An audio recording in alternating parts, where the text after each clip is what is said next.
Navsari મહાનગરપાલિકાનો commissioner Jayesh ઉપાધ્યાયના અધ્યક્ષસ્થાને યોજાયેલી સાપ્તાહિક સમીક્ષા બેઠકમાં વિકાસ કાર્યોમાં ઢીલાશ અને પ્રજાલક્ષી પ્રશ્નોમાં બેદરકારી દાખવનારા અધિકારીઓ અને કર્મચારીઓ સામે કડક વલણ અપનાવવામાં આવ્યું હતું।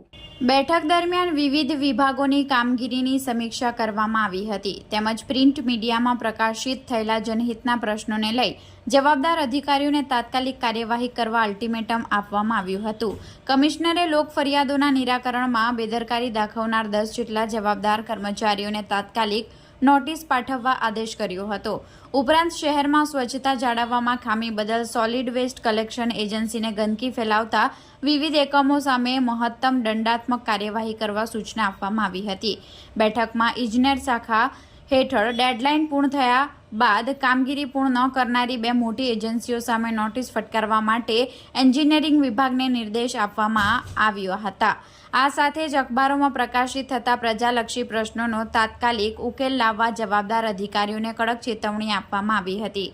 ડ્રેનેજ કામગીરી દરમિયાન સ્થળ પર જરૂરી બેરિકેડ ન કરવાના મુદ્દે ડ્રેનેજ શાખાના અધિકારી અને સંબંધિત વોર્ડ કર્મચારીઓ સામે કાર્યવાહી કરવાની ચેતવણી પણ આપવામાં આવી હતી। ઉપરાંત રેલવે સ્ટેશન વિસ્તાર, મોટા બજાર અને શાકભાજી માર્કેટ વિસ્તારમાં થયેલા દબાણો દૂર કરવા દબાણ શાખાને અલ્ટિમેટમ આપવામાં આવ્યું હતું। જર્જરિત મકાનો અંગે પણ કમિશનરે ગંભીર વલણ અપનાવતા જણાવ્યું હતું કે ભવિષ્યમાં કોઈ દુર્ઘટના સર્જાય અને તેમાં અધિકારીઓની બેદરકારી સામે આવે તો સંબંધિત જવાબદાર અધિકારીઓ સામે શિસ્ત વિષયક કડક કાર્યવાહી કરવામાં આવશે। કમિશનર જયેશ ઉપાધ્યાયે બેઠકમાં સ્પષ્ટ શબ્દોમાં જણાવ્યું હતું કે વિકાસ કાર્યોમાં વિલંબ, પ્રજાલક્ષી પ્રશ્નોમાં લાપરવાહી અને ફરજ પ્રત્યેની બેદરકારી કોઈ પણ સંજોગોમાં ચલાવી લેવામાં આવશે નહીં। શહેરના પ્રશ્નોના ઝડપી અને અસરકારક નિરાકરણ માટે તમામ વિભાગોને જવાબદારીપૂર્વક કામગીરી કરવા સૂચના આપવામાં આવી હતી। લોકોની આપણને ઓનલાઈન ફરિયાદો મળતી હોય છે અને એ ફરિયાદોનો નિકાલ આપણે જે નિયત સમય મર્યાદા હોય એની અંદર કરવાનો હોય છે।